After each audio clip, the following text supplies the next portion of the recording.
Chapter 11. Measuring the Cost of Living.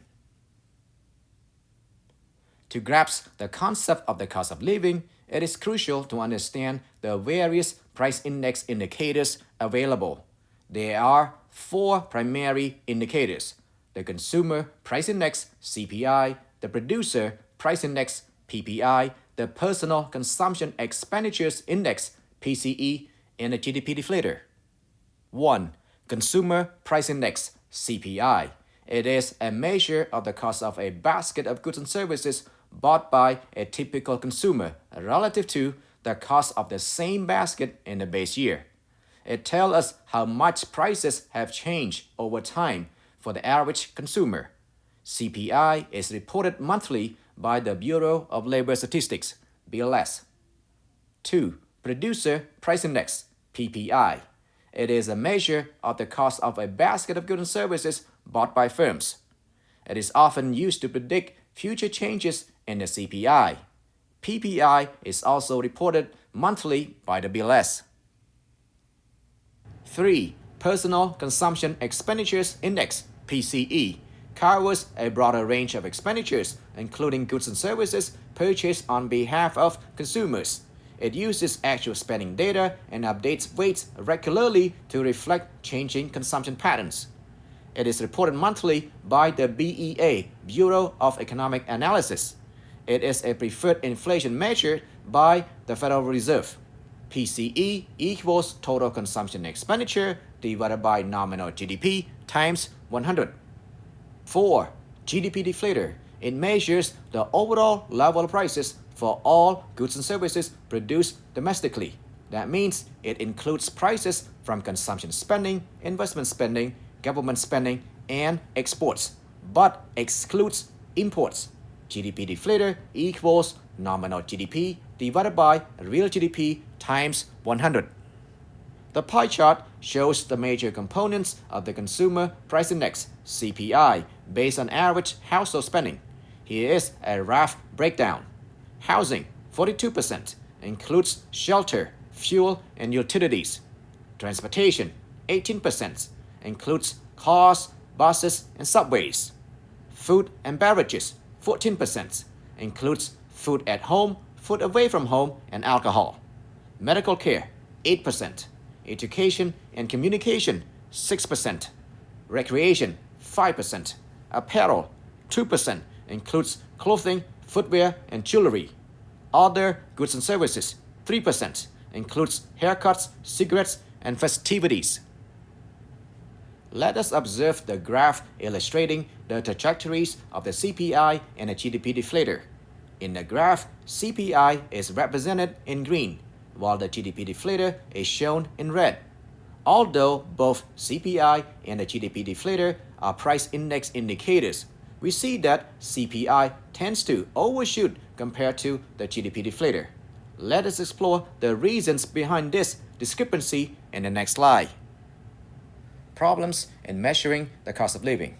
One major issue is substitution bias.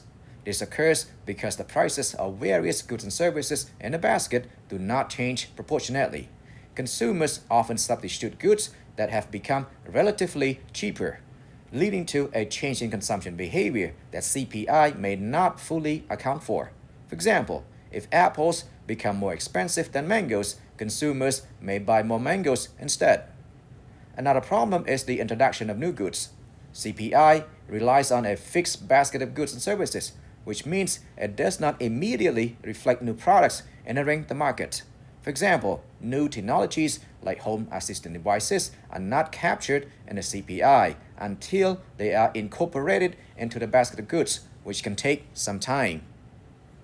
Finally, there is the issue of unmeasured quality change.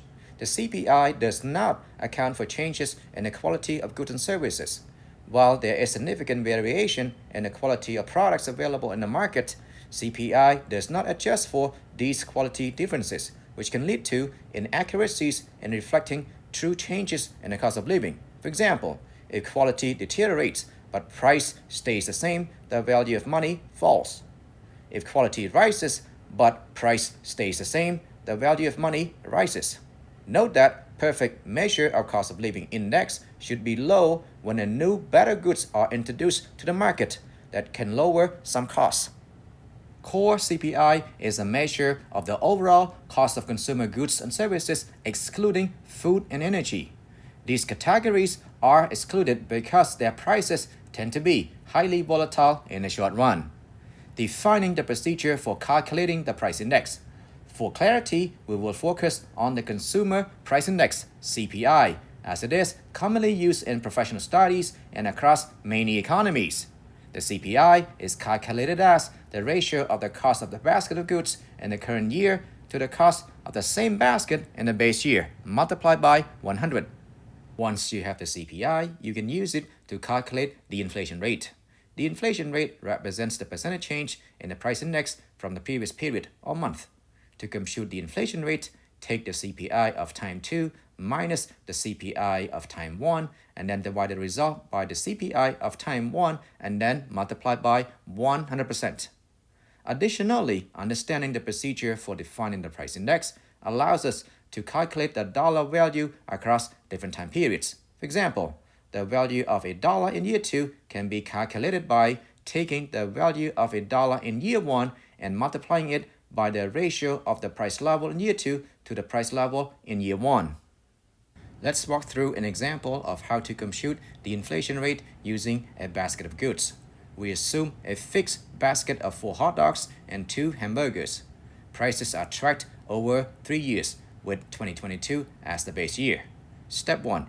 Compute the cost of the basket. Multiply quantity by price for each good, and then add. 2022, use 2022 prices base year.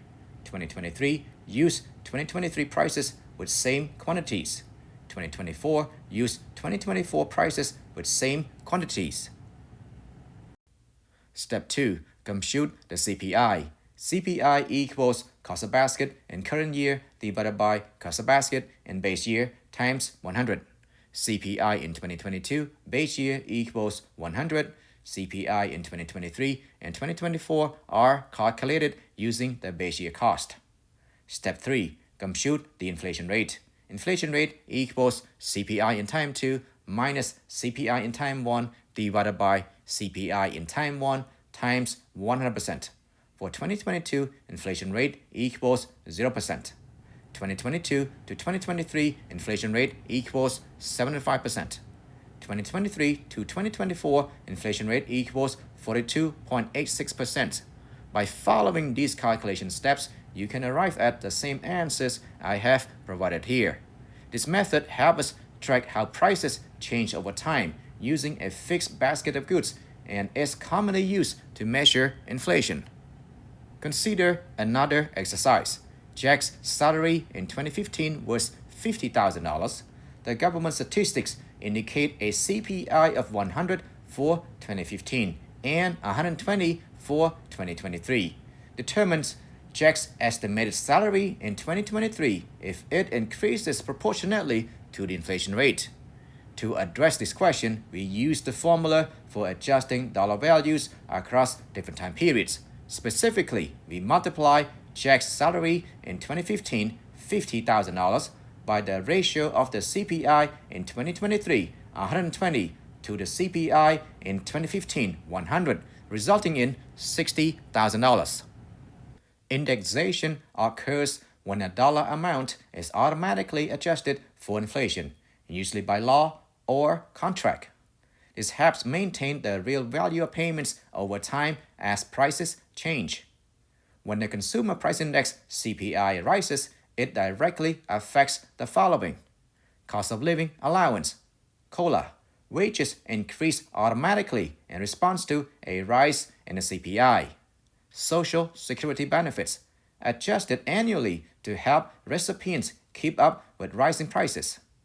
Federal income tax brackets, ensuring that tax rate thresholds are adjusted for inflation. This figure shows how the cost of living varies by state across the United States based on data from the U.S. Department of Commerce. The U.S. average cost of living is indexed at 100. States with a value above 100 have a higher cost of living than the national average. States with a value below 100 have a lower cost of living than the national average. For example, Hawaii, California, and New York are among the most expensive states. In contrast, Mississippi, West Virginia, and Arkansas have some of the lowest relative costs. Nevada, while lower than average, also leans toward the less expensive side. These differences are important when comparing wages, purchasing power, or planning policies across regions. Let's take on this exercise. Jack collected $200 a month in Social Security benefits in year 1. The CPI increased from 100 to 110 between year 1 and year 2. We want to calculate what his payments should be for year 2. Option 1. Use the inflation rate. First, find the inflation rate. We take 110 minus 100 divided by 100 times 100% equals 10%. Then adjust the payment. We take $200 times 1 plus 0.1 equals $220. Option 2. Use CPI ratio directly. We take $200 times 110 divided by 100 equals $220. In both cases, Jack's adjusted payment in year 2 should be $220. In this section, let's turn our attention to real and nominal interest rates. To calculate the real interest rate, subtract the inflation rate from the nominal interest rate. Alternatively, to find the nominal interest rate, add the real interest rate to the inflation rate. The graph illustrates the trajectory of nominal and real interest rates. The difference between the two rates is attributed to the inflation rate. Additionally, I would introduce the two types of policy interest rates, the federal funds rate and the discount rate. The federal funds rate, FFR, is the rate at which banks lend reserves to one another overnight. It is managed by the Federal Reserve. The discount rate is the interest rate charged by the Federal Reserve for short-term loans made directly to banks from the Federal Reserve discount window. It is time to undertake the quiz. Question number 1. If a Pennsylvania gun manufacturer raises the price of rifles it sells to the U.S. Army, its price hikes will increase what? The rifles are produced locally, but they are not typical consumer goods. Therefore, their price change affects the GDP deflator but not the CPI. The correct answer is D. Question number 2. Does an increase in the price of imported French wine affect the CPI or the GDP deflator more? Since the wine is imported, it does not impact the GDP deflator. However, as a typical consumption good purchased by consumers, it affects the CPI. Thus, the correct answer is A. The price of wine affects the CPI more. Question number 3. If the CPI is 200 for the year 1980 and 300 today, then $600 in 1980 has the same purchasing power as what today? To find this, use the formula for defining the dollar value across different times.